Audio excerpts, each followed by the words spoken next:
Welcome. I'm Eric Fleming, host of A Moment with Eric Fleming, the podcast of our time. I want to personally thank you for listening to the podcast. If you like what you're hearing, then I need you to do a few things. First, I need subscribers. I'm on Patreon at patreon.com/A Moment with Eric Fleming. Your subscription allows an independent podcaster like me the freedom to speak truth to power and to expand and improve the show.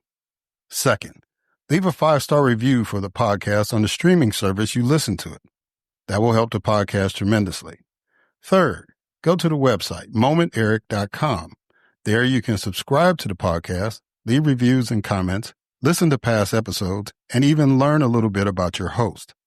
Lastly, don't keep this a secret like it's your own personal guilty pleasure. Tell someone else about the podcast. Encourage others to listen to the podcast and share the podcast on your social media platforms because it is time to make this moment a movement. Thanks in advance for supporting the podcast of our time. I hope you enjoyed this episode as well. The following program is hosted by the NVG Podcast Network.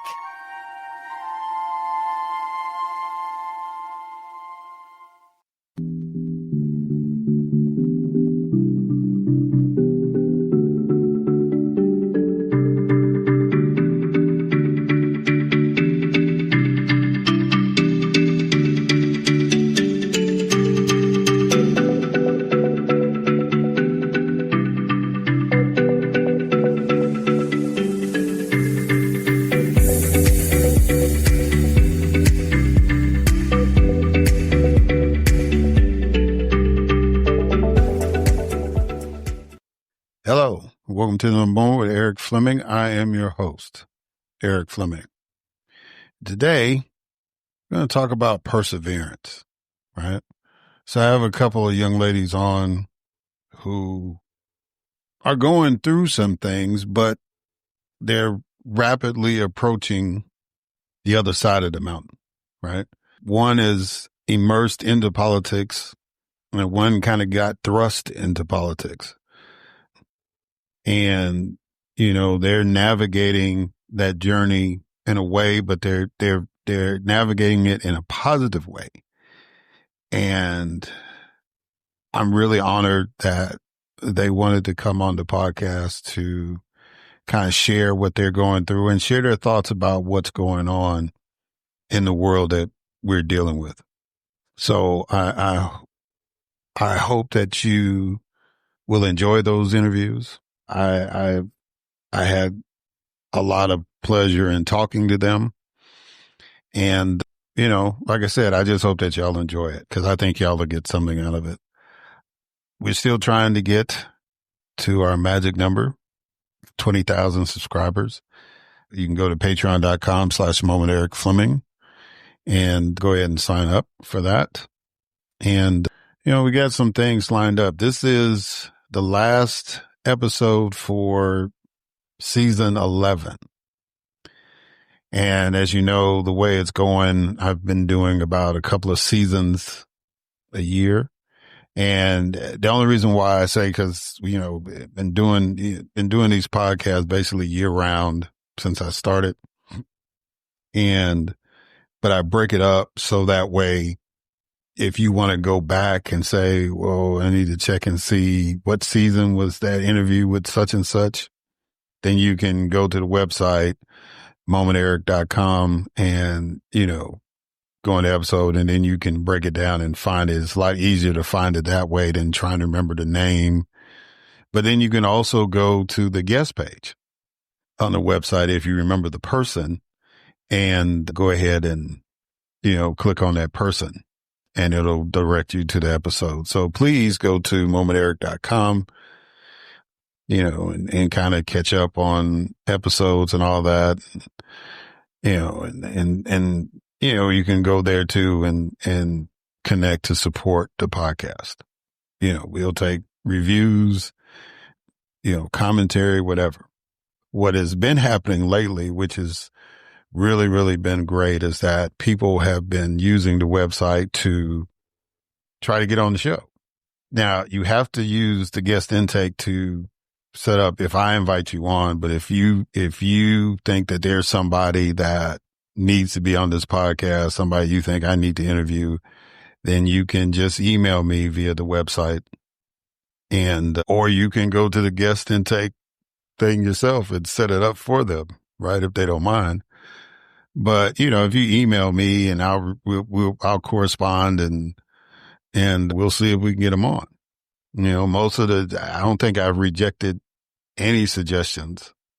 It may have been a couple early on, but I don't even think it was through the website. It might have been through another deal, but I try to be selective on who I want because I want guests that are doing some things in the community that are of value to the political discussion and of value to the listeners, right? There's a lot of great people doing a lot of great things not related to politics. And that's not to minimize what they're doing, but this is a political show. And so everything that I'm doing here is to build the conversation in the political diaspora and to kind of remind folks, most people like me who have been elected, while we're elected, these are the people we get our ideas from. Yeah. It's not everybody that gets elected is a natural genius. It's like, oh, I've got these agendas in my mind. Well, you get your ideas from people. And so that's what we try to do here. And of course, we also get our ideas from the news. So let's go ahead and get this program started. And then as always, we kick it off with a moment of news with Grace G.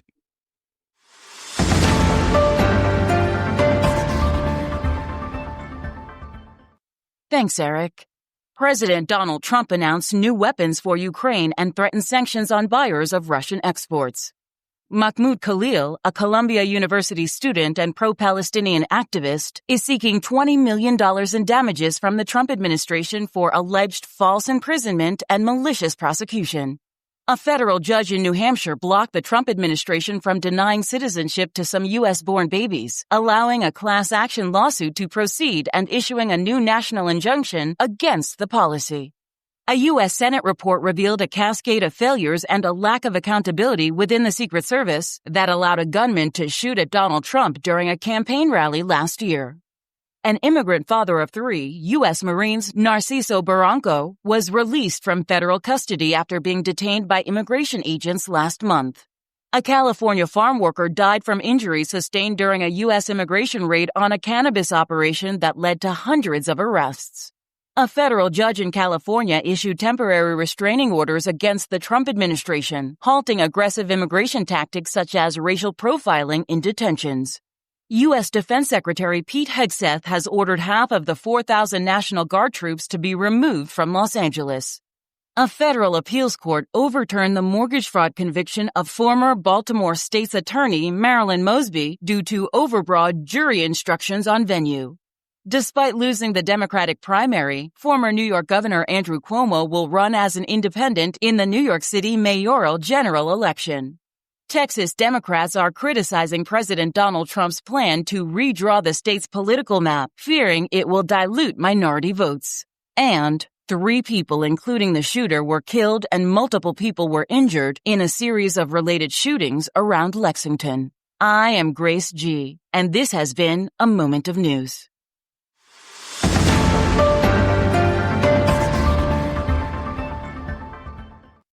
All right. Thank you, Grace, for that moment of news. And now it is time for my guest, Shavonda Miles. Shavonda M. Miles is a Georgia native and a longtime resident of DeKalb County. For over 15 years of media and communications experience, including work at CNN and Warner Media, where she managed breaking news and supported on-air talent. Shavonda has devoted years to working with media and campaign management, working with prominent political candidates like attorney Zoma Lopez, the first Latina elected in DeKalb County, and attorney William K. Bodie, the 2022 statewide Democratic nominee for Georgia Labor Commissioner. Today, Shavonda specializes in brand management, helping clients and local candidates shape effective branding and media strategies. In addition to her consulting work as the CEO of Vonda Mone LLC, she volunteers with nonprofits across Atlanta and DeKalb County. Ladies and gentlemen, it is my distinct honor and privilege to have as a guest on this podcast, Shavonda Miles.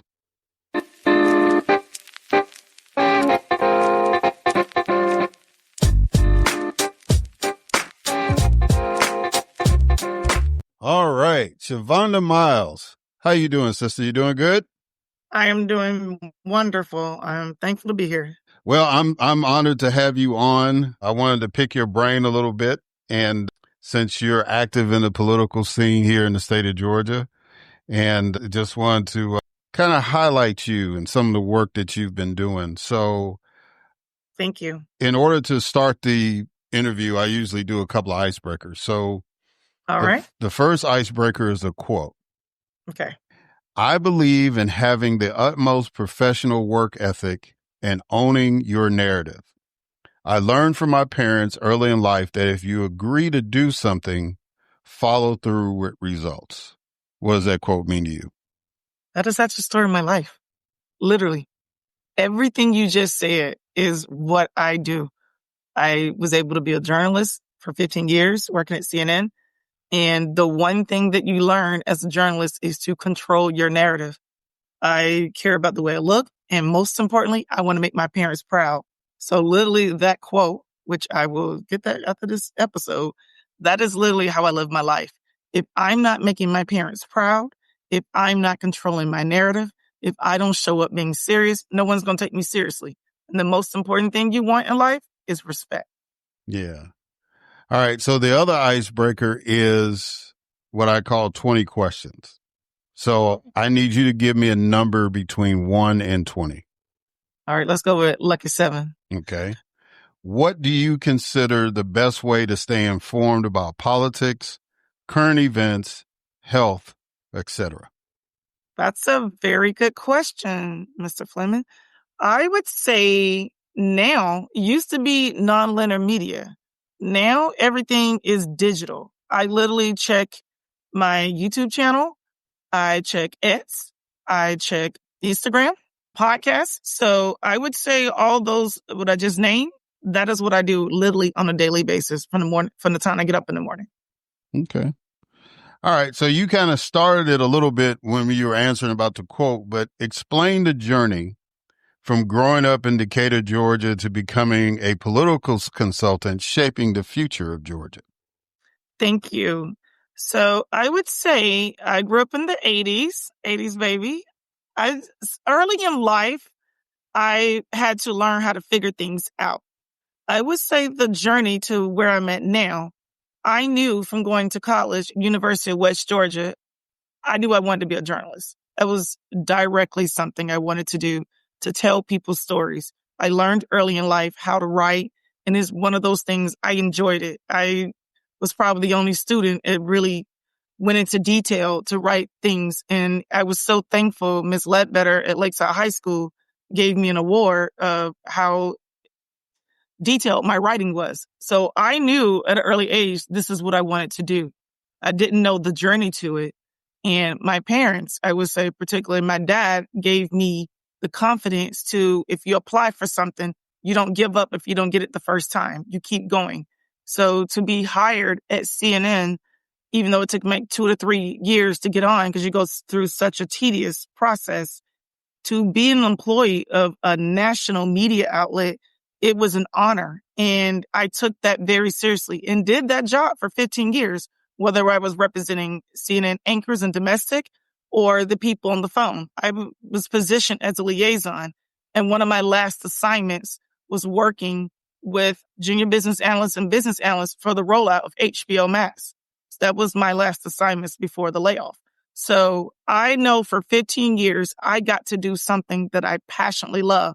And I was thankful to merge from that to getting offers of working with Dominion Voting, which I did behind the scenes. I have worked recently with DeKalb County as a poll worker, a poll assistant manager. So I would say the transition into politics, it kind of was just destined because I worked very closely with the CNN brand. And if you're watching that all day at work, You literally see in real time bills being passed, historic things going on nationally. So to be asked, I have been blessed that I have been asked by people to represent campaigns. It is like a perfect marriage. I got to see the media side controlling the narrative, and the media and the politicians work together to verge a story. So that is kind of how my path was able to move from a layoff from CNN to directly in politics. So it kind of works together. So I'm very thankful, and it's something I passionately love, both sides. Yeah. So talk a little bit about the layoff. What happened there? Because you had been with the company for like what, 14, 15 years? Correct. Mm. Yeah. So talk about the layoff, and then kind of what you were dealing with right after the layoff. So it's like people there when I worked there, if you're there at a company for 14, 15 years, you literally grow with people like family. So one of the things that I saw in my capacity, I was working with consultants. We had a project called Turner 2020. Now that I look back at it, we were one of the first companies that was using AI technology way ahead of time. I had to program recordings, voiceovers with Parlance, which records audio greetings for hospitals, big corporations. But CNN, when you work at CNN, you're ahead of the shift already because of the technology that you're working with. And my last division was business systems and technology, working with CNN internal communications. So our clients were internal clients. So I kind of had this feeling when you work with consultants, you're going through the processes, your project management, your shareholders, your deliverables. But I never would have thought that the shift in technology, as we're doing right now in podcasting, politics, the incipients of President Trump, it speeded up the process of whatever he said to his viewers. It affected our company. If you keep saying things, people are going to believe that, and there is a blurred line between something that's true and false. And the validity, it was just the hardest thing to see. These were people's lives that were affected from just doing their job. And if you speak to any journalist, their job is to report the truth, to get the questions out that someone needs to know. And when you are affecting lives of thousands of employees, it still is a sore subject because literally the CNN Center in downtown Atlanta, the building is gone. Those restaurants, Moe's, Chick-fil-A, Starbucks, all those businesses are affected when employees went downstairs to buy coffee or food. So I would say that it still is something to this day. Some of my friends will know, and I used to always say, I want to go back home, but you can't because the technology has shifted. There is not just a non-linear watching television for your news. You're now getting it through streaming. You're getting it through podcasts. So you have no choice but to adjust with technology, which I'm still doing now. I think a few years ago, we didn't have Canva. So now you may not need a PR person or a graphics designer. You can do these things on your own. So I would say, but going through that, I am forced to stay consistent, to pay attention, keep reading, keep watching different podcasts, news, digital things. So I had no choice but to adjust, but it was very difficult. It still is, because for 15 years, that was my home. That was my business. So any advice I would give to somebody, stay consistent and pay attention and do your research and homework. But to answer that, it's still a transition shift because that's something I did for over a decade. Yeah. And then it's kind of like the ironic thing is you were working with consultants during a lot of that period.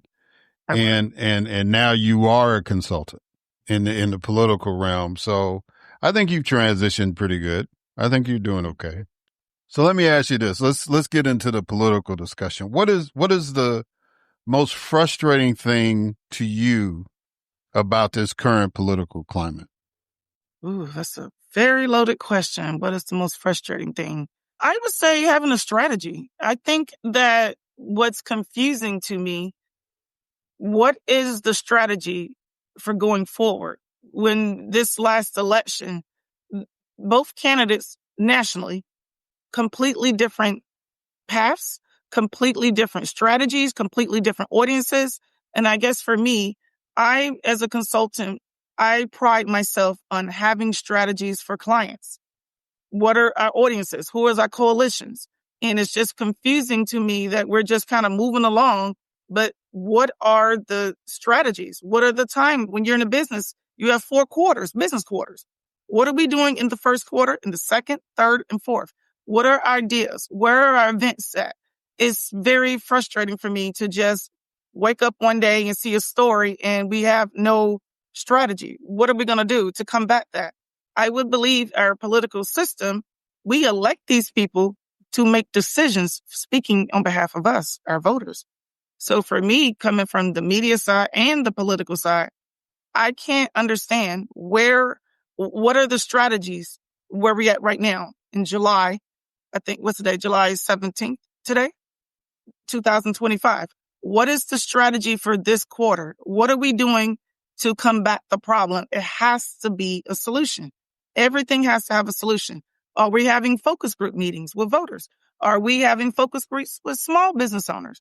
What are the issues that affect your local voters? How do we get people to the polls? How do we get people to trust the election system again? And not just with election deniers. Where are our strategies and where are our solutions? Where are we going? So that's probably the biggest frustrating thing for me. So when you lay out a campaign for a candidate, do you work from election day back, or how do you organize a campaign? Thank you for that question. For me, I don't do it that way. I think it's best, like you said to me at the beginning of this podcast, you need to know your client. You need to know their history. You study them. And what are the key people in that community? When I worked statewide, I divided it up. When you're a journalist, you have 12 media markets. I think it's in Georgia. I divided the state up into regions. Who are the people, key influencers in each region, whether it's the coast, Southwest Georgia, Southeast Georgia, Northwest Georgia, the metro. You have to break it down. And the first thing you do is know your candidate. Really ask the questions. What are your platforms? How was your history growing up? Why should someone vote for you? Why should I get out the house and go to the polls? So I start with that process and deduct information. And then I want to know, I said this to my candidates all the time, who is your school board member? Who is your commissioner? Who is the sheriff? Who is your state rep? Who is your state senator? Who is your U.S. representative? Do you know what Sunny Dye is if you work in a state house? You need to know, why are you running for this position? So some people go backwards or chronological. I break it down.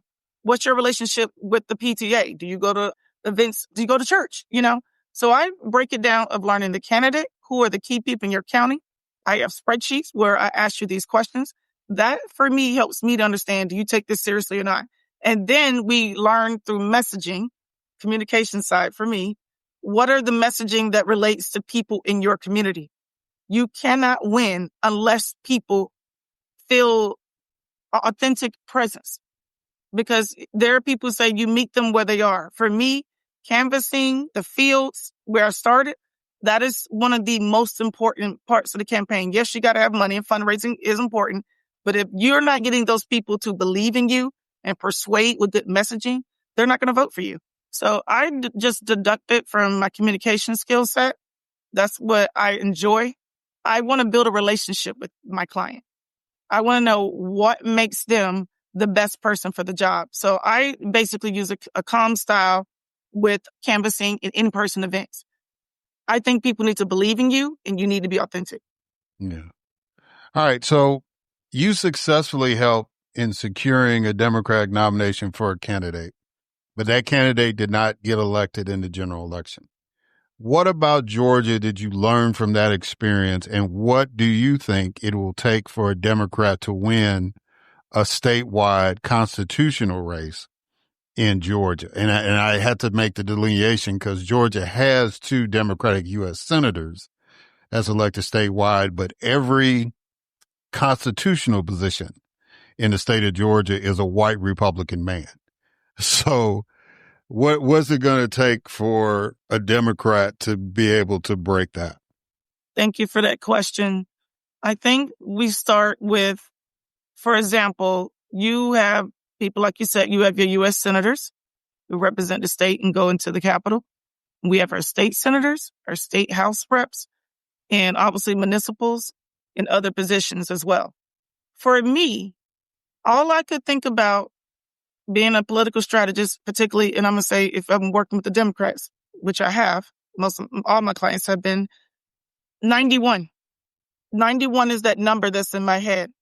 You need to know what is that number we need to get legislation passed.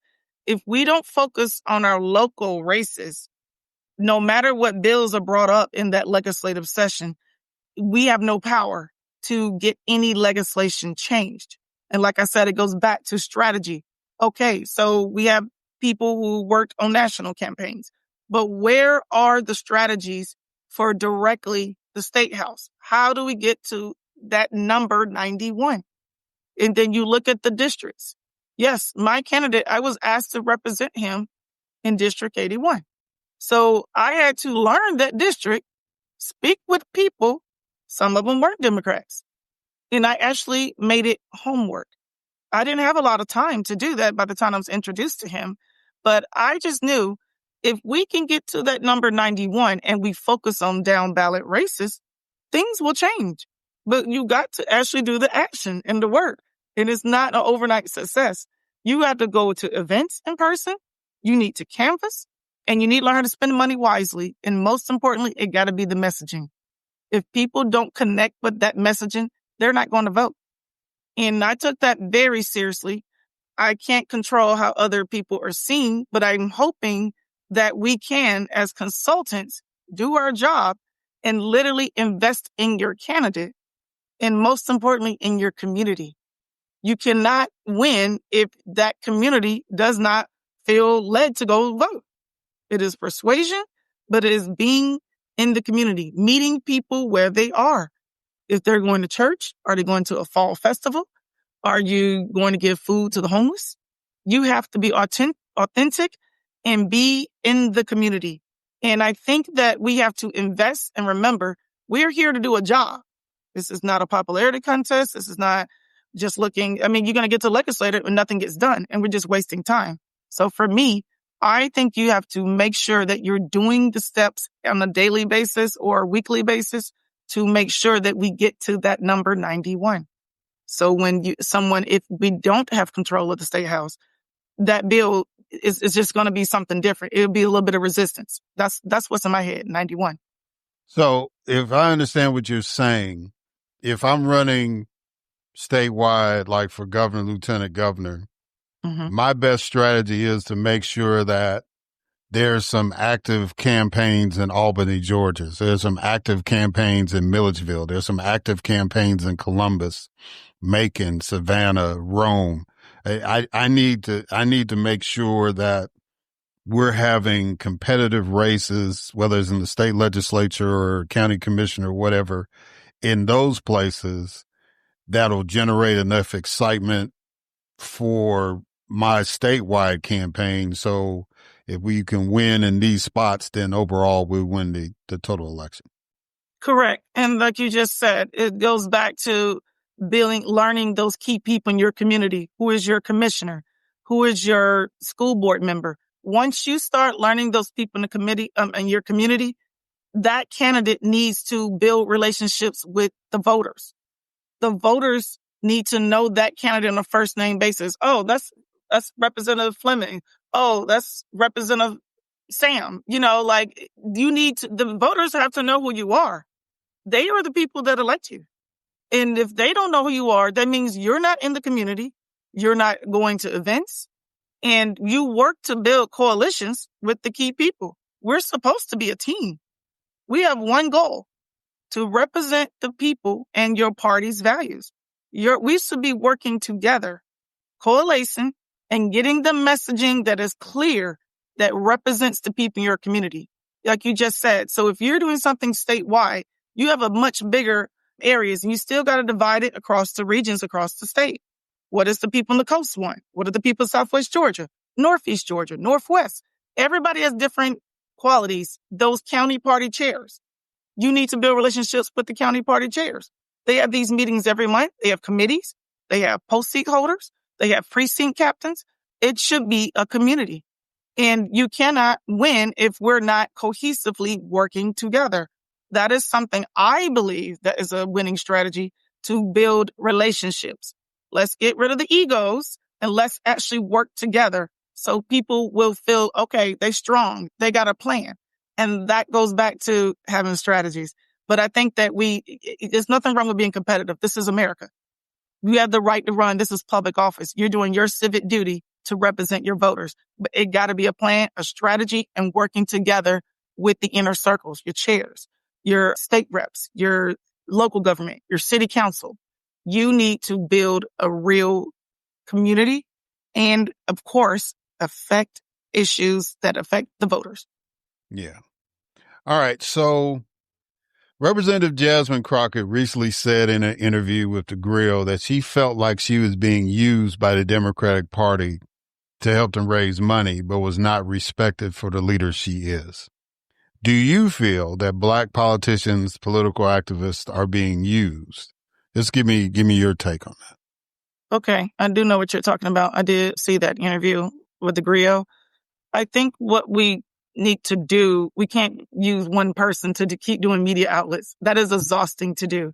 We also don't know, and I can say this from my experience working at CNN, people get death threats. It happened a lot with anchors. Some of these people are now independent journalists. I did that job. I had to communicate with a team several times with Homeland Security, APD, when it was at the CNN Center. We had packages that came. We had to change processes. So she's probably speaking, I'm booked on this show. I'm booked on this podcast. You're using one person to get the messaging across. There are other legislative officials that should also be doing the same thing. If you're going to do a press run, it is a very draining thing to do. You're basically trying to think quickly and make sure that your language is not offensive. You have to make sure that you're not being too passionate. This will drive off this voter. Are we still making sure that the ratings are high? But I think she's probably, I'm assuming, again, she's probably tired of being able to having a busy schedule. She's being worked a lot. When you hear her name, there are other people in the Democratic Party that is just as intelligent as she is. And I don't know. I can't control who's booking her if she has an agent doing that. But she could possibly be just really tired. I hope that we can hear more point of views from other elected officials. That's something that I'm hoping we can do. I know she's not the only one.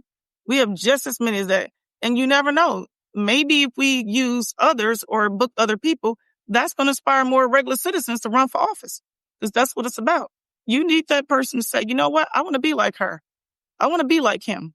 But you have to not use the same person for each media outlet. But that's my opinion. Okay.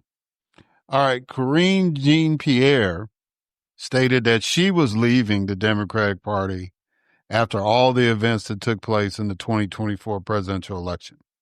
Do you feel that she was right to do that so publicly? And more importantly, is it time that Black Americans start reassessing their loyalty to the Democratic Party? Thank you for that question. Again, she was in a high profile position. She was a press secretary. That has to be one of the most stressful jobs in the country. You're literally on video. You're at a podium and you're taking questions from all type of media outlets and you're expected to give an answer, but you can't say that and make sure you don't say the wrong thing because that is going to be clipped, sliced and cut up and that can ruin your career. The same stress that Representative Jasmine Crockett has, I'm sure Ms. Pierre had the same stress. I don't know why she put her personal opinion. I assume obviously she had a book. So what do we do to sell books? You got to give something, a catchy headline, something to get people to buy it. That was her personal opinion. But the rest of the people who are in party or consultants or campaign management, their job is to represent their client and making sure that you persuade those voters to get elected. Those were her personal opinions. So again, it goes back to what I said. I think if we really help train candidates how to deal with media, that's a class that we need to do. How do you handle an interview? What if you have to do a press run of 4 media outlets in one day? Sometimes that happens, or 1 week. How do you answer those questions repeatedly over and over and over again? Miss Pierre, that's her opinion, but I think it goes back to how do we train and have more than one person doing one press run, one candidate doing several press runs. You're going to burn them out. And that happens a lot in politics. Consultants, campaign management, they get burned out quickly. It's not a regular job where you're working sometimes up to 7 days a week. And obviously, in a high position where Representative Jasmine Crockett or Miss Pierre, they are doing a stressful job. And it is our duty to make sure that we have training to help other people so they want to step up and run. You know what? I really want to do that. And we shouldn't crucify people who did take the responsibility to step up and do that. We should be supporting them most importantly than ever. So her personal opinions, that's her personal opinion. But she also probably was really stressed. I'm assuming she also wanted to sell that book too. So that's why she said that. So let me combine those two questions and reframing it. And I'll use a number like you use 91. I'll use 92, right? Mm-hmm. So 92% of Black women voted for Kamala Harris to be president. And now we see that, Black women are not being as well. They're not participating in a lot of these protests. They're not doing a lot of things. That's the kind of thing in social media. It's like, they say they're taking a break. As a Black woman that's involved in politics, how do you feel about that? Do you agree with that assessment? Because you kind of said that these women that I mentioned are high profile people and you probably need to take some stress off of them. But as a Black woman that's engaged in politics, how do you feel about Black women saying, yeah, we're not going to be on the front lines anymore? How does that make you feel? So I was thinking about when you said that, when I worked a statewide race, I worked consistently for 18 months. Throughout the week, you might drive to Albany. There are times I went to small cities like Montezuma, Cuthbert, and Randolph County. Again, we need to support our Black women. When I was on those Win with Black Women calls, there were times that those moderators, they were allowing so many women in that Zoom call. People were excited. It was exciting to see a woman of color who looked like me at one of the highest positions. And as a woman, we work so hard in the industries that's particularly dominated by men. Sometimes you don't get promotions. And when you do get promoted, it can be a small number. There were times I had maybe a 3% raise. That's not going to affect my bill cycle, but we work just as hard. So a lot of those Black women felt, what did we do wrong? We were out there on the front line, 92%. That's a high number.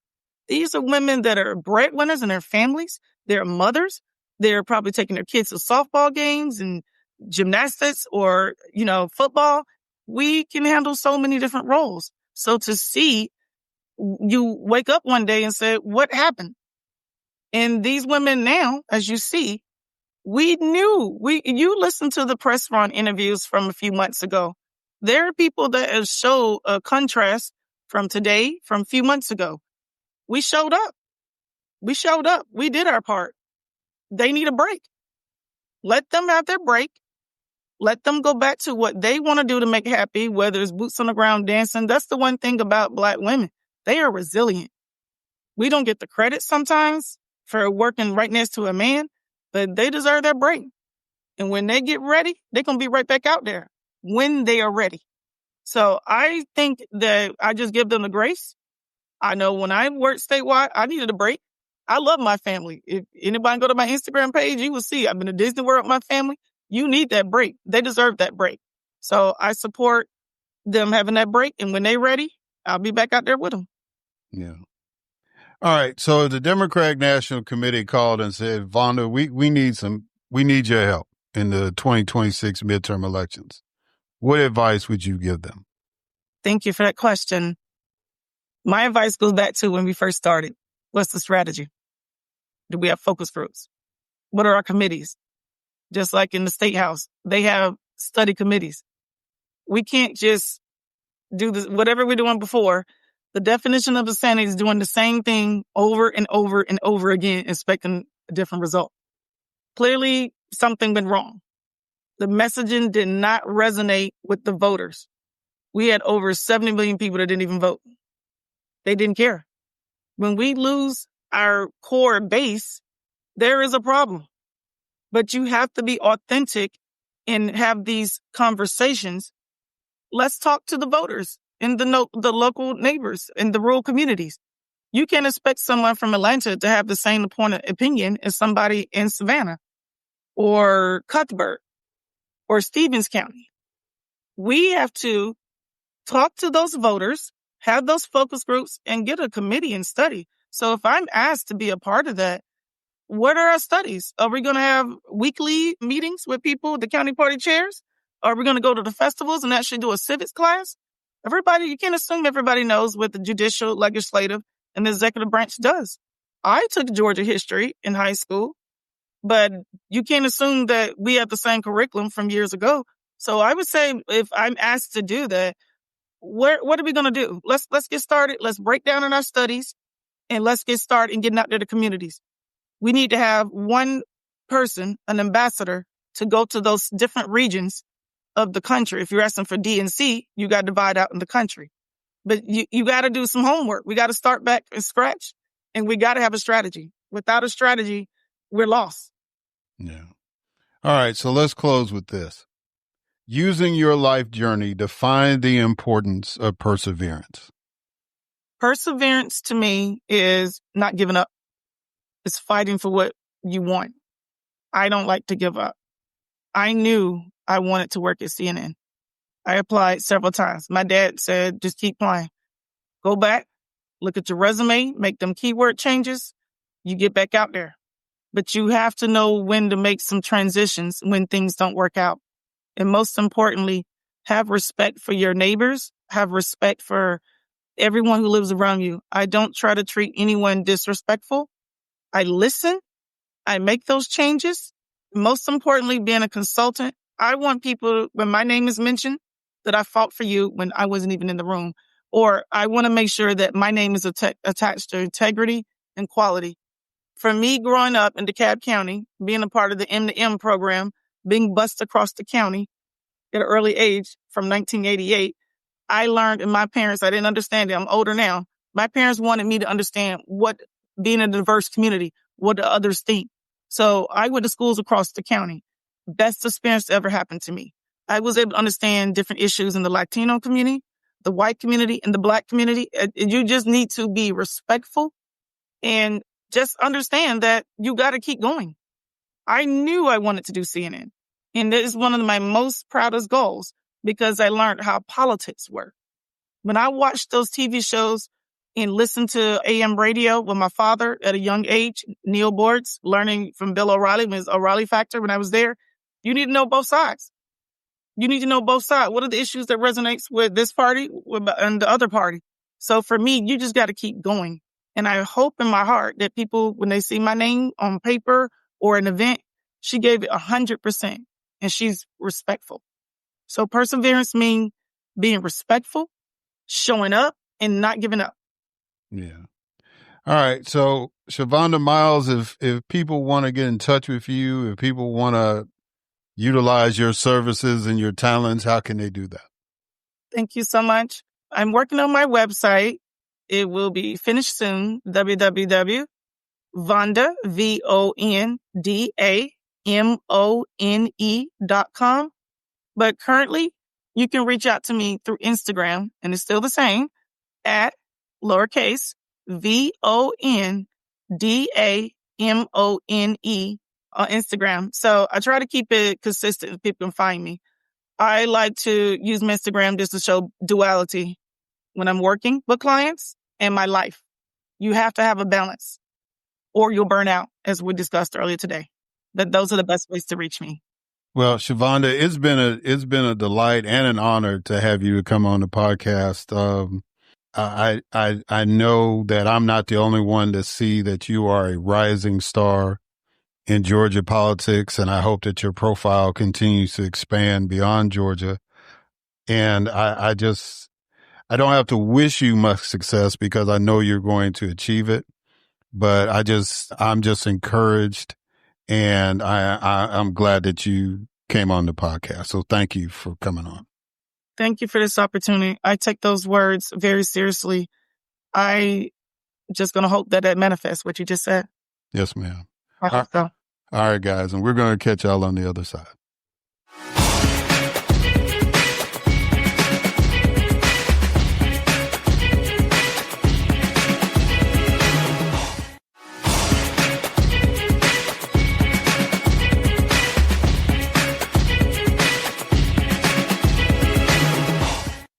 All right. And we are back. And so now it's time for my next guest, Shernice Mundell. Shernice Mundell is an Air Force veteran, mother of 3, and a passionate advocate for equity in government. Based in Maryland, she formerly worked at the Office of Personnel Management, where she negotiated contracts with health insurance carriers for postal employees and retirees until her job, as well as thousands of others, was eliminated by the Department of Government Efficiency. Shernice is committed to increasing Black representation in government to help build a more just and inclusive society. Ladies and gentlemen, it is my distinct honor and privilege to have as a guest on this podcast, Shernice Mundell.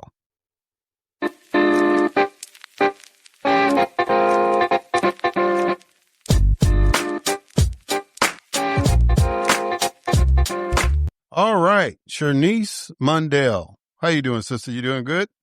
I am good. How are you? I'm doing great. I am really, really honored that you accepted my invitation to come on. I know when I initially reached out to you, you was like, who, me? What? You want to talk to me? and like everybody else was talking to you. So I said, yeah, I want you on my podcast too. But I'm serious. I really am glad to see you and that you decided to come on. Thank you for reaching out. Thank you. Yes, ma'am. So how I normally start off the interviews is that I do a couple of icebreakers, right? So the first icebreaker is a quote that I want you to respond to. And the quote is, change will not come if we wait for some other person or if we wait for some other time. We are the ones we've been waiting for. We are the change that we seek. What does that quote mean to you? That means to me right now, given the state of the United States, I have to take action. I have to, I always say if I want something to change, I have to participate in it. Yeah. All right. So now the icebreaker is 20 questions. So I need you to give me a number between 1 and 20. 7. Okay. What do you consider the best way to stay informed about politics, current events, health, etc.? To read, to listen to different outlets. I listen to Urban View, and I get listen to all the talk show hosts on that station, and I get a lot of different information that way. And I know a lot of people always say do your own research, but I really mean to do your own research and not just look at the headlines of something, look at the article, read the article, find out more about it yourself. Yeah. All right. So what was your life journey prior to February the 13th, 2025? I just figured, everything was just going along. I was a single mom, young, when I went into the Air Force. So everything up until last year, it was basically doing everything to make sure my kids were okay.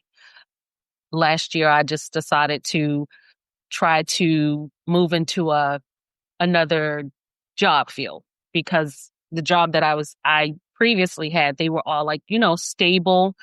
Nothing was, the pay wasn't that great, but it was enough to make sure that my kids were okay. My youngest son is graduating high school this year, so I just decided that maybe it was time for me to look into exploring another career more opportunities. And so that's when I decided to apply for the job with the federal government.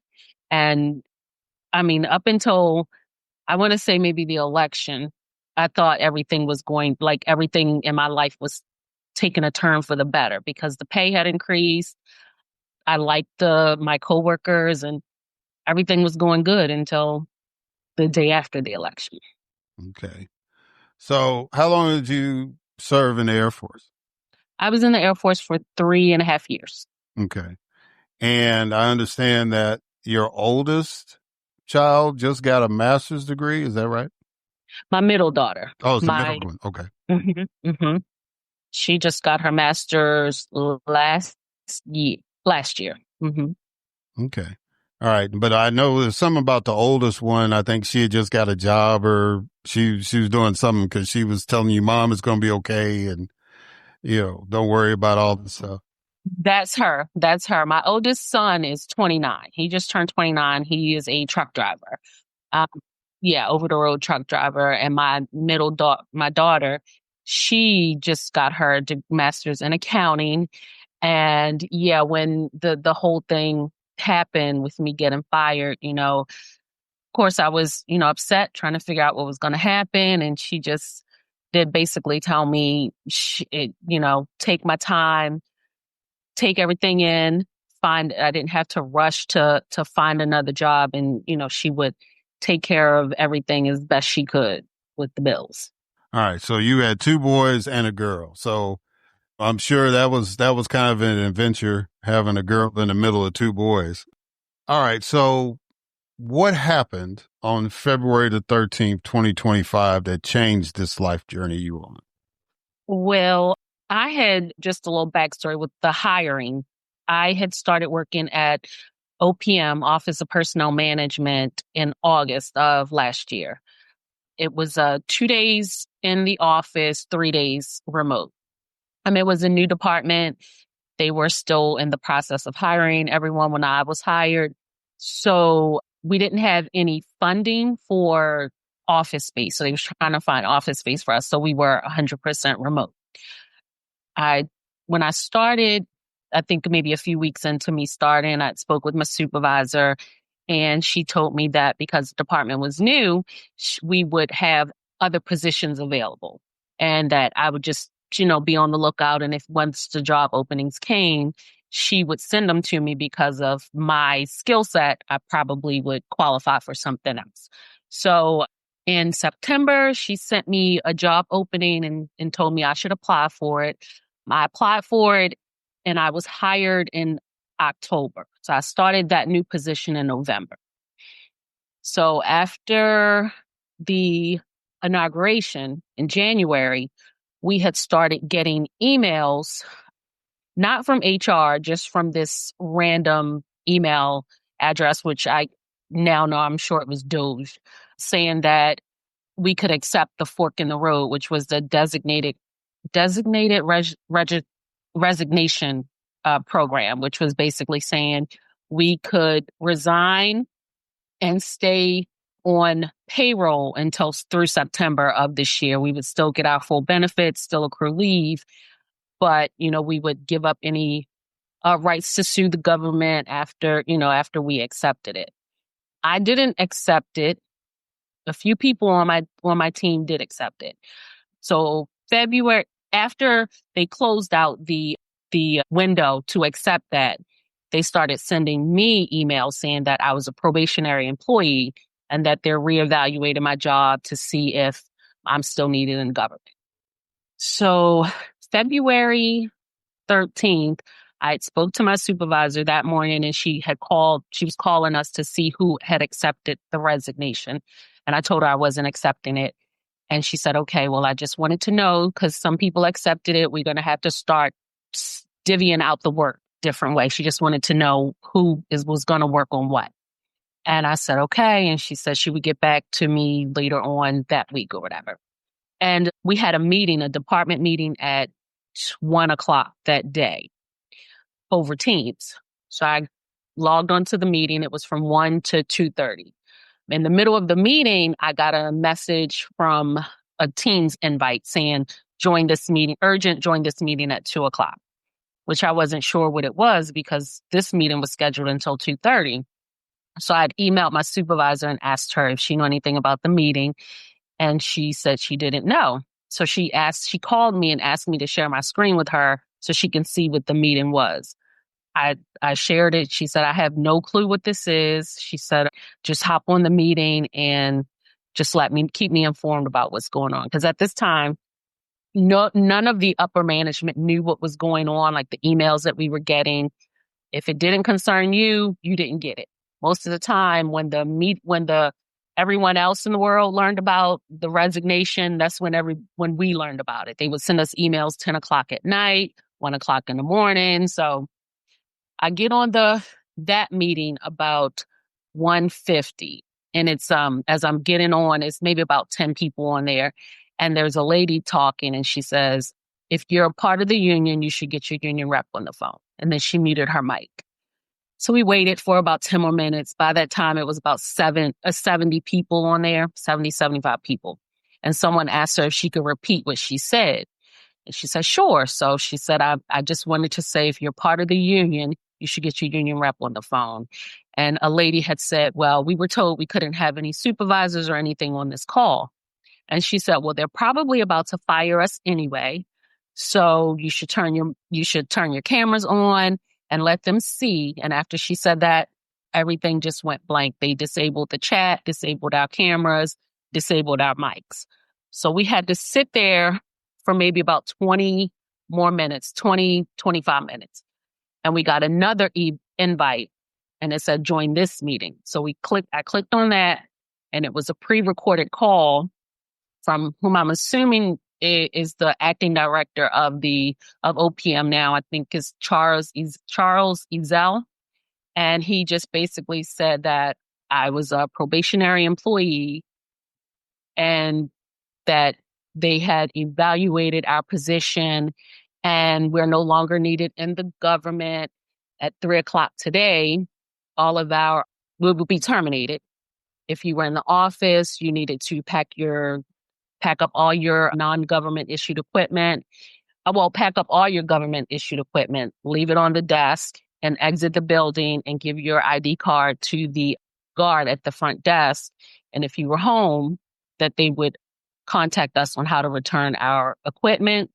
And they said we would have a follow-up email telling us why we were terminated and, basically, thank you for your service. Good luck in your journey.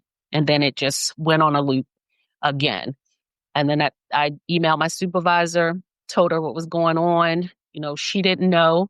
Her supervisor didn't know. The department head didn't know that this was going to happen.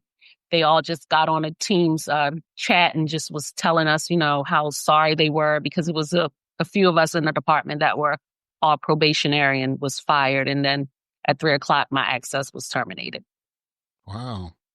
All right. So you said that you had read Project 2025 and you had kind of stated that things were a little different after the election. So in other words, you were kind of anticipating that something was going to happen, right? Yes. Mm-hmm. You just didn't think it was going to happen this quick. Exactly. Yes. So at a congressional shadow hearing, you testified that I think eventually we're all going to need counseling. I'm just trying to hold it all together right now. I just want to find a new job where I can provide for my family because I'm not used to not working and not being able to provide. So let me ask you this. How have you been holding up? What's been going on with you since that day?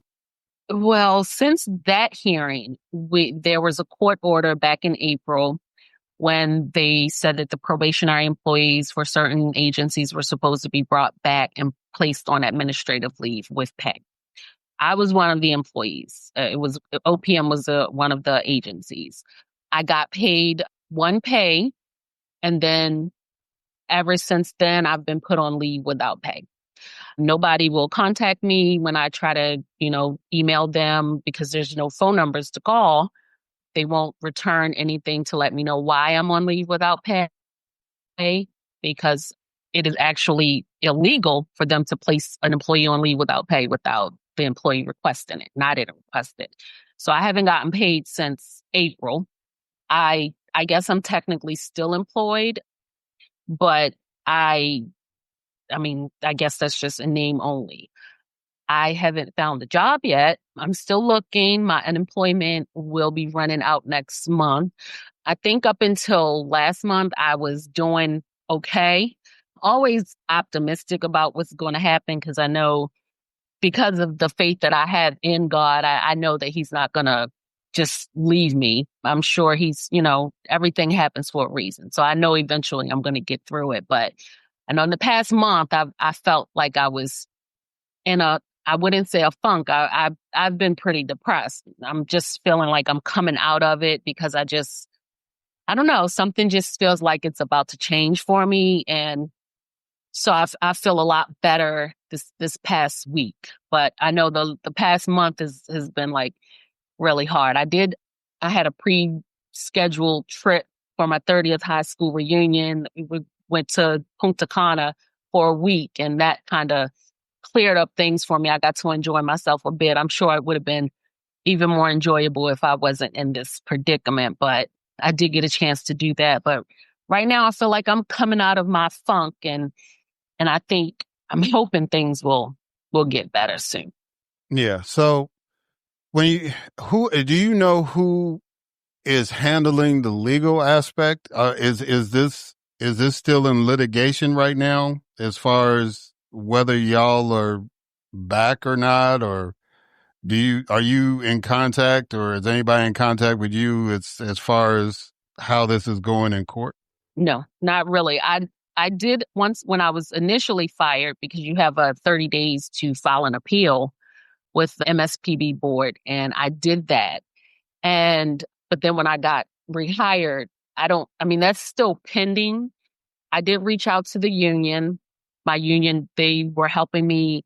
They did file a grievance because the union president did contact OPM HR like 3 or 4 times over email, and they never responded to her. So she filed a grievance, which she basically said to me, they're not following any of the court orders anyway. So I guess it's just a wait and see game.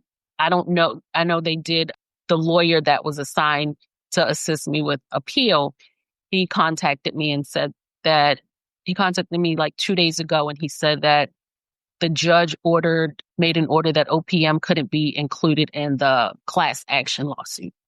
So right now, I'm just like getting information wherever I can get it from and waiting and trying to figure out everything on my own. I know everybody always says that we're in unprecedented times, but I know that there's never been a president that's just actually just defied the law the way he's doing. So it's new for everybody. So we're all just learning as we go along. So are you a member of AFGE? You remember that union? Okay. So that's the is that an Association of Federal Government Employees? Is that? Yes. Mm-hmm. All right. So at least, okay. So technically you are being represented by the union at this particular point. Yes. Yeah. Okay. Yeah. That's still kind of crazy. All that. So in an interview with the National Employment Law Project, you said this: I've always wanted to be an activist, and I think this was God's way of pulling me out of that comfort zone and pushing me. I've been asking what my purpose is. I think my purpose is to be more active and to possibly run for office. I'm looking into that. So my question to you is, are you still looking into that? Yes, I am looking. Before I was brought back on admin leave, I was prepared to go and file the paperwork to run for Congress here in Maryland. But because of the Hatch Act, I can't run. It has to be bipartisan. So I couldn't do anything yet. But like now I feel like I'm just in limbo, and they're holding my life up. And so I'm just looking into seeing what I need to do to move on to go and run, because that's something that I really want to do. because like I said, your first quote, like, I have to be the change. We have to change. And if we don't get back the House, uh, you know, I don't see us having a democracy after next year. So is your congressional district, represented by a Republican at this point? Yes. Okay. Yes, he is. I've contacted him. I contacted him through email when I first was fired. I think I would send him an email every other day. He never responded, just an auto reply with I agree with what the administration is doing. I've called his office, left messages, and I know that you're supposed to contact the constituent back when they leave you a message. He's never contacted me back. He doesn't have town halls. He had one town hall that was it was a call, and you had to send in pre-screened questions for them. He didn't answer any questions. So he's not doing much but, holding the water for this administration. So is there anybody running against that person now, or is at this point this person's unopposed? I did see that one person has said that they were going to run against him. Okay. All right. Because, yeah, it's like, with these congressional and Senate races and presidential stuff, people try to get out early. Mm-hmm. And I know that was your intention based on what you were saying. Yes. But yeah, because you're kind of in this limbo. You don't know if you are officially a government employee or not, because you're on this leave that really ain't a leave kind of thing.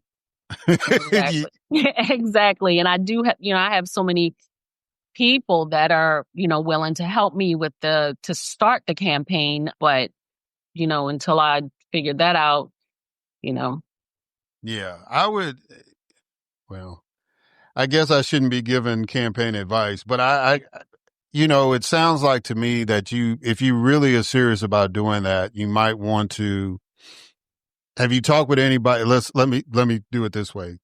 Have you talked to somebody that's like an expert in election law, like an attorney or something like that, to kind of guide you through to see, because this is all unprecedented, if you say, well, look, I want to run, I want to start filing my paperwork, would I be in violation if I did that? Have you had that kind of conversation?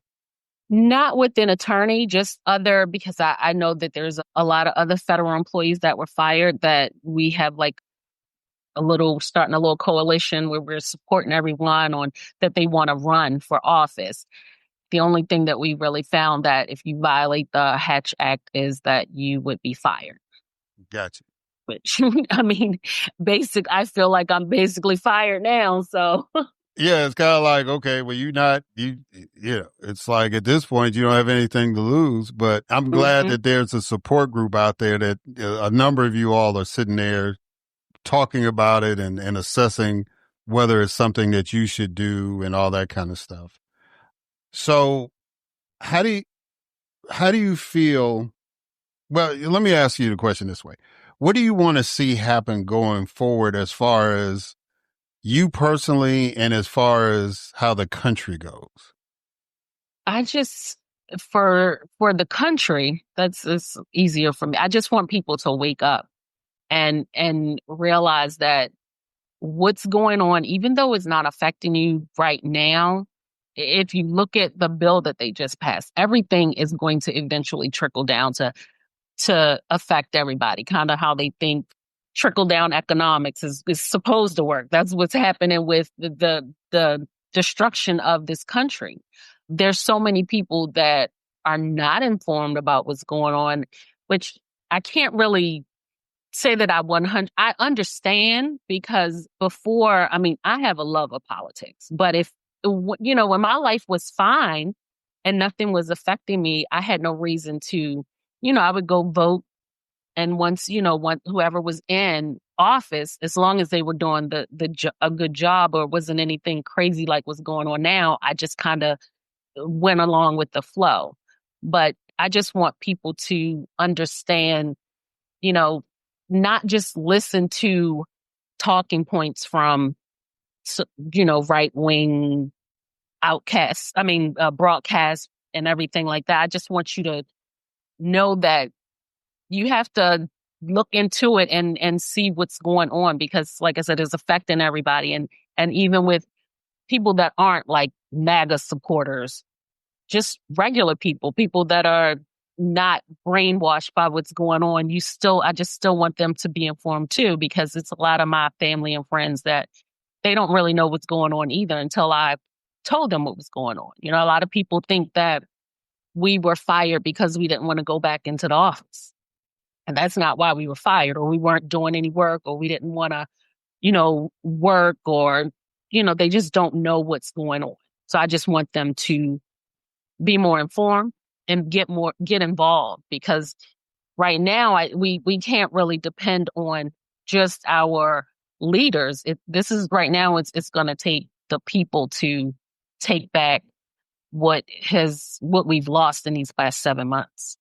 Yeah. And that's the most important reason why I wanted you to come on, because early on, you were kind of like one of the people willing to go on the air and explain to people what was happening. And people need to understand. And it just your personal experience shows that even folks that are close to you don't even know all the facts. So it's important to be able to get these facts out, what you're going through, what that experience was like, and hopefully we can figure out a way to do better, right? So Yeah. I want to ask you a couple of questions real quick I got one more question. And now that I'm talking, it kind of slipped my mind. What would be the definition of perseverance for you? How would you, based on what you've been going through and all that stuff, define what perseverance means to you? Basically overcoming any obstacles that are put in my way. I mean, even if I feel like even if I run for office and I don't win, I still feel like I persevered because I didn't give up. It's doing the hard thing even when you don't want to, because there's days that I don't want to get out of bed, but I still have to get up and do it, because I that's just what I have to do. So I just overcoming obstacles that you wouldn't normally have to overcome. Yeah.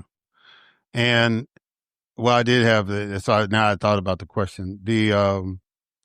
In doing my research on you, one of the things that you stressed a lot is that you like to help people. Where did that desire to help people come from, and how do you feel that you'll be able to do that going forward? I think it came from my mom. She was always like, she wasn't the I'm not going to say she wasn't nice. She just had a hard outer shell, but her heart was so giving. And she always, if it was my friends and when I was younger, the kids in the neighborhood, if she had it to give, she would give it to you, and she would help you. And now that I think about it, because I never thought about where that came from, it all came from her.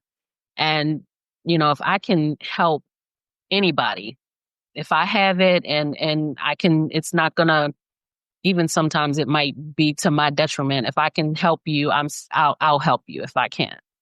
I think it all came from her. Okay. So if people want to get in touch with you to talk to you about running, or, just want you to come on their show or come and talk or whatever, how can people reach out to you? How can people keep track of what's going on with you? A lot of people have been reaching out through LinkedIn or my Instagram or Facebook. Yeah, that's, and I don't think anybody reached me on Twitter or anything, but it's mainly been like Facebook or Instagram or LinkedIn. So kind of talk about real quick your LinkedIn profile, because it's a little different than a typical profile. Talk to me about LinkedIn so folks will be like, oh, okay, that's her.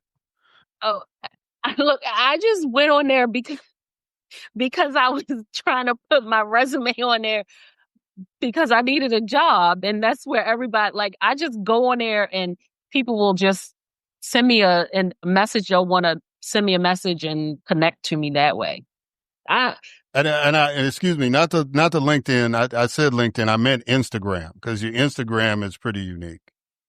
Oh yes, my Instagram. They just go in and they DM me on there as well. Yeah, but it's not. What I'm getting at is not. It doesn't have your name initially. It's about collections or something like that.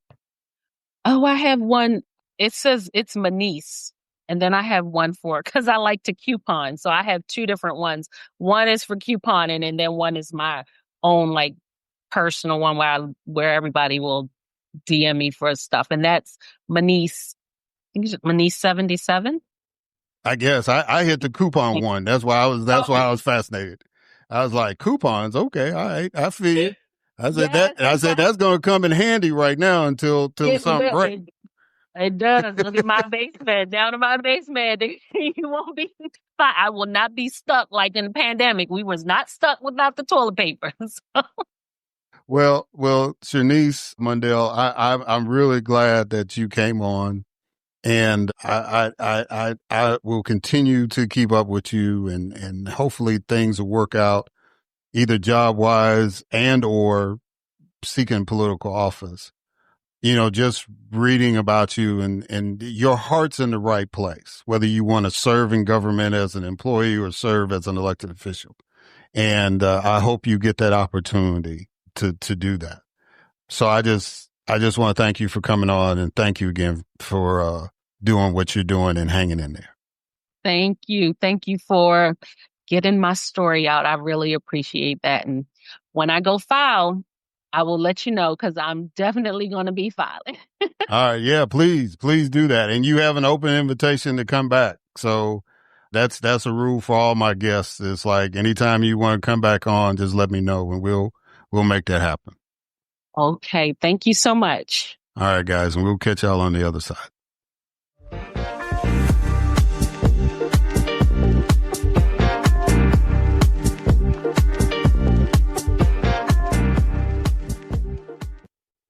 All right, and we are back. So I want to thank Shavonda Miles and Shernice Mundell for coming on and giving of their time and being open about what they're dealing with and how they're pushing through, right? And that should be encouraging for all of us in this day and age, in this time that we're living in. We're going to make it.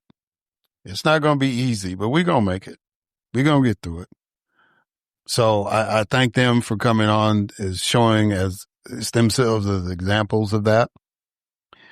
And, I just want to say, I know a lot of people are, as this is airing, folks are talking about this Epstein thing. It is what it is. The big picture is that we can do better than what we got. I know people, and I'm going to do the benefit of doubt thing this time, because I feel some kind of way about how everything went down in 2024 still. But let's do the benefit of doubt, and people voted out of anger and frustration. And they felt like for some reason they weren't being heard. Yeah, we can't do that. We can't be in our feelings, though, right? We got to be smart about this thing from this point going forward. And, we're not going to be perfect in that. I mean, candidates are out there to win. When I was out there, I was trying to say things, and appeal to the voters, trying to touch on issues that I felt not only were important to me, but important for the district. And, my opponents did the same thing. And, people running for all the offices did the same thing. We elect public service commissioners and transportation commissioners and, tax commission, all these different spots. So they're going to be focusing in on certain things that pertain to that job. And, there's going to be some folks that exaggerate, or there's going to be some folks that are overly optimistic about what they can do. Right. But, we still have to be thoughtful. And I've said it before. It's just like, don't go to a grocery store hungry, right? Don't go to a voting booth angry, right? Be smart about it. And vote for the person that's going to do the best job in keeping your city, your county, your state, your nation moving forward, right? That's going to do things that's going to make your life better. Not convenient, better. Because a lot of times when we get angry, we're dealing with something that, oh man, I wish this thing would work. Or I wish this thing wasn't that expensive. I wish I had enough money to do what needs, but you blame that circumstance instead of looking at the big picture, right? And the big picture is that we've got to have leadership that values work, that values life, right? And not in a grandstand kind of way, but in a pragmatic, effective way. Why are you going to have a limit on giving people tax breaks that work every day, but you want to make tax breaks for rich folks permanent, right? Why do you want to sacrifice the health care of people? Why do you want to sacrifice the education of people? Why do you want to terrorize people who are just trying to work, right? I mean, those are the kind of questions that need to be asked, because when a person is crafting legislation or when a person is addressing a particular issue, it's not just you in that living room, right? It's a collective of people that might be in the same situation you're in. Some people are probably in worse situations than you're in. And when you vote, you have to look at who's going to take care of us, not just me, us. And so when we get into that mindset, it won't be hard to find somebody that believes in reparations, right? Because that's an us thing. It's not a me thing. That's an us thing, right? It's not going to be hard to find somebody that's sincere about education or healthcare, because that's an us thing. That's not a me thing, right? You will benefit from it personally, but it's got to be about us. So we got to figure out a way to support farmers and so that our food will be cheaper, right? Not just from an industrialized vantage point, but these independent farmers, right? I mean, there's a lot of things in the big picture that can still have a positive impact on what happens in your house, right? Do we have to have a monopoly on power companies? At one time there could have been an argument, yeah, we need to be pragmatic about it and make sure that one entity is responsible for our lights. But in this day and age, maybe not, But that's a big picture conversation. That's not just about you and your individual light bill. You see where I'm going with that? It's like, it's a hardship for you when inflation goes up to buy groceries and to pay for gas and all that stuff. Individually, yes, that's true. But you're not the only person going through that. And so what you want to do is elect people who have a big picture mentality and realize that there are thousands, if not millions of Americans that are dealing with that situation or in a particular state. And so, in Chicago, for example, my hometown, all the cities I've been to, that's still always going to be my favorite because that's where I grew up. It's where my fondest memories are, right? Jackson's a real close second. But it's like when they decide that they're going to create more revenue for the city, they have a bad habit of putting it on gasoline tax. So maybe in the city of Chicago, y'all may need to say no more gas tax increases. I mean, a concerted effort, right? If you want to put it on something else, cool. But don't just keep sticking it on the gasoline, because gasoline in Chicago is higher than every place else, except a few other cities that emulate that model, right? But if I'm in Jackson and the gas is like $2.98 and I get to Chicago the same gallon is like $4 even, it's not because it's hard to get gas in Chicago. It's not hard to transport gasoline to Chicago. It's because, they put taxes on it, right? So if you decide that you want to get behind candidates and say, we're not going to put any more burden on gasoline tax, that's an issue. That's an us issue. That's not just about you struggling to pay for gas, right? And Mayor Johnson, if you hear this, I'm just using it as an example. Brother, don't be coming on me. It's like, hey, why are you jumping on? No. I'm just using that example because that's something that I've being in politics and being in a position where we were making decisions about where revenue was going to come from. I just know that's something that Chicago does. Historically has done. I'm not trying to say it's right or wrong. I'm just saying that if you don't want that as a body, as citizens, then you need to elect candidates that are not for that. That's all I'm saying. But it's like the big picture is you've got to elect people that have a big picture mentality, have a mindset to help everybody, not just a select few folks. See, Project 2025 that me and Miss Shernice talked about, right? That's for a select group of people. That's not for everybody. That wasn't designed for us. If there are some of us that benefit from that, okay. It's a very narrow window of people that look like me and sound like me and all that. That's going to, but it wasn't designed for us. Right. And so that's what I mean. If you think you fit into that category, you're probably wrong. And so when we elect people to represent us, then they need to have a mentality of us, of helping us, right?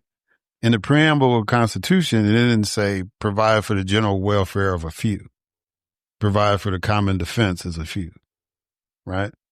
Protect individual liberty of the few. It said the nation, we the people, in order to form a more perfect union, right? It's about all of us. And you might be uncomfortable with people and their lifestyle. You might be uncomfortable with people that you don't understand their culture. You might be uncomfortable with people that don't look exactly like you. But I promise you, the overwhelming majority of people in this country want the same things you want. They want to live in a neighborhood that's safe. They want their children to be educated. They want to be able to attain wealth, either with a good paying job or to establish their own business. And primarily, they just want to be left alone to live the life they want to live and live it abundantly, period. They want to be able to go to the doctor, not just in an emergency situation, but to be preemptive. Just like we're encouraging people to go to the gym, just like you see all these things about taking these vitamins and all this stuff. Before you could advertise all that stuff on TV, the most effective thing was, hey, I need to have a physical. I need to go to the doctor. And people were able to do that. And now as healthcare costs are going up, it's not as easy to do that. Not unless you have great health insurance, which means that you have to have a great job with great benefits. And that shouldn't be the case. Every American should have that opportunity to have access to healthcare. Every American should be like the United States Congress. The best healthcare plan in America is the United States Congress. If they need to see a doctor, they just go. If something happens to them, they get immediate healthcare. They get rapid response right then. They ain't got to worry about a bill. They ain't got to worry about the stress of the bills afterwards. They get taken care of. And these are the people that are representing you. So if the people that represent you have that kind of health care, then why don't you have it? Right? Because they're supposed to be a representative of you. That's all it is. And that's what we need to be focused on when we're talking about electing people. Electing folks that understand the basic principle of doing no harm once they get in there. Don't do anything illegal, right? Don't do anything immoral either, or unethical, but definitely don't do anything illegal. right? And then that has a mindset that I want to lift everybody up. I do believe that a tide raises all boats, and your elected officials should feel that way too, right?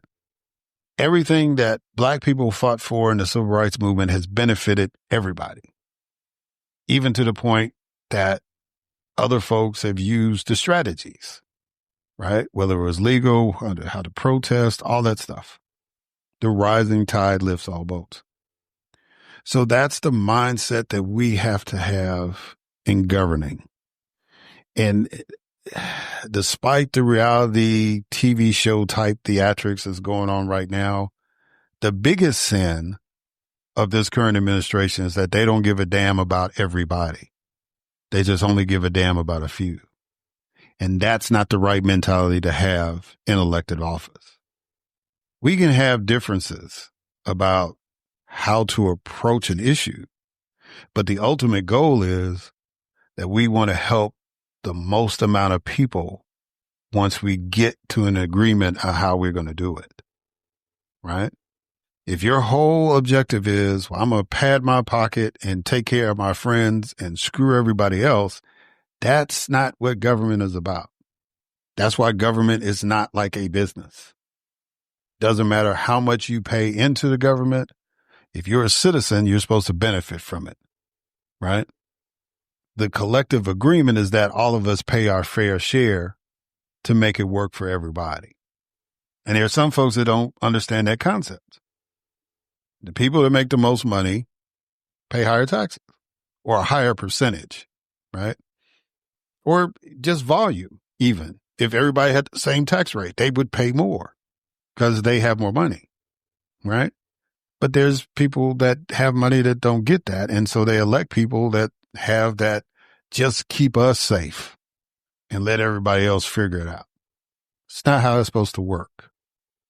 Now, you can get caught up in Epstein and Signalgate and all the other gaffes that's out there. But the biggest mistake, the biggest problem with this administration is their lack of vision, their lack of comprehension. And what do they not comprehend, Eric? They don't comprehend that government is of the people, by the people, and for the people. All of them. Not just your favorite few. So when you go to vote next time, make sure you're voting for somebody that gets the big picture, that understands what the preamble of the United States Constitution is really about, and not somebody that's just trying to create their own little club. I promise you we'll be better off for it, and you will be too. All right, guys. Thank you for listening. Don't forget, Moment with Eric Fleming, patreon.com/Moment with Eric Fleming. Go ahead and subscribe. And, just keep listening, keep supporting the podcast. Until next time.